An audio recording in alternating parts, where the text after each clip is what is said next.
আমরা তাদেরকে বলি জিহ্বা সংযত করুন। আমরা বসে বসে আঙ্গুল চুষবো না। একজনের বদলে আরেকজনের প্রশংসায় সংসদের 1/3 সময় ব্যয় হবে, এটা আর আমরা শুনতেও চাই না, দেখতেও চাই না। প্রশংসা হবে জনগণের, সংসদের ভিতরে কথা হবে জনগণের সমস্যা নিয়ে, সেখানে বসে খোলা মনে সমাধান বের হয়ে আসতে হবে। এইটাকে বাদ দিয়ে অন্য কোনো কিছুর চর্চা হোক সংগঠনের সংসদের ভিতরে, আমরা এটা চাই না। কিন্তু আমরা ফেসিবাদের কালো ছায়া এখন সংসদে দেখতে পাচ্ছি। আগে ওই সংসদে দাঁড়িয়েই আজকে যারা সরকারি দলের গ্যালারিতে বসেছেন তাদেরকে তুচ্ছ তাচ্ছিল্য করে যেভাবে কথা বলা হতো, আজকে দুই একজন আমাদেরকে লক্ষ্য করে সেই রকম কথা বলা শুরু করেছেন। আমরা তাদেরকে বলি জিহ্বা সংযত করুন। এই মনোভাব এবং আচরণ দেখাবেন না। জুলাই যুদ্ধের মধ্য দিয়ে যেই প্রজন্ম, যেই দেশ গড়ে উঠেছে, এই দেশ কারো চক্রাঙ্গানির পরোয়া করে না। অতীতে যারা এই আচরণ করেছে তাদের পরিণতি চোখের সামনেই দেখতে পাচ্ছেন। মনে রাখবেন, অপকর্ম করলে আগেরটার চাইতে পরের পরিণতি আরো ভয়ঙ্কর হয়। সে পথেই তো হাসছেন। বাইরে তো আপনাদের পদাচারণা দেখছি না, সবকিছু কুক্ষিগত করছেন।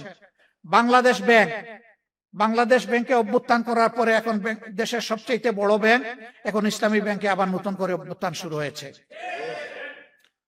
যে ব্যাংক দেশের রিমিটেন্সের শতকরা 32% একা আহরণ করে, এই ব্যাংকের যদি অস্তিত্ব বিপন্ন হয়, বাংলাদেশের অর্থনীতি বঙ্গোপসাগরে চলে যাবে।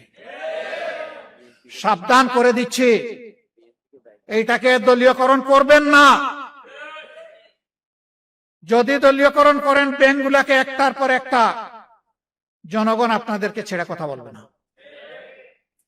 আমি দেশের ব্যাংকের মূল মালিক জনগণ, জনগণকে বলবো জেগে উঠুন, আওয়াজ তুলুন, ওদের কদর্য চেহারা জাতির সামনে উন্মুক্ত করে দিন, থামিয়ে দিন। থামিয়ে দিতেই হবে ইনশাআল্লাহ। আমরা আবারও কথা দিচ্ছি, শুধু রাজনীতির পট পরিবর্তন নয়, সংস্কৃতির আমূল পরিবর্তনের জন্য আমাদের এই লড়াই।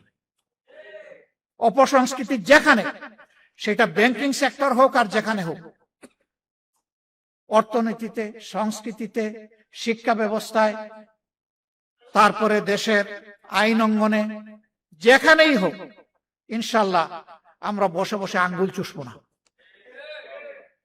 আমরা জনগণের সাথে থাকব, জনগণকে সাথে নিয়ে তার মোকাবেলা করবো ইনশাআল্লাহ। আপনারা দোয়া করবেন। আজকের এই সেমিনারে আপনারা যে গুরুত্বপূর্ণ পরামর্শগুলো দিয়েছেন, আমরা তার জন্য কৃতজ্ঞ, ঋণবোধ করি।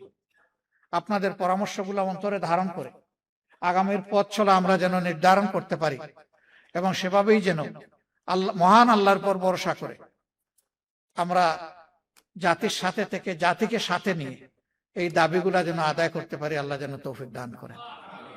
আপনাদের সকলকে আমরা কৃতজ্ঞতা এবং ধন্যবাদ জানাচ্ছি। কথা কম, কাজ বেশি। কাজ শুরু হয়ে গেল, সফলতা নিয়ে গড়ে ফিরবো ইনশাআল্লাহ। আসসালামু আলাইকুম ওয়া রাহমাতুল্লাহ।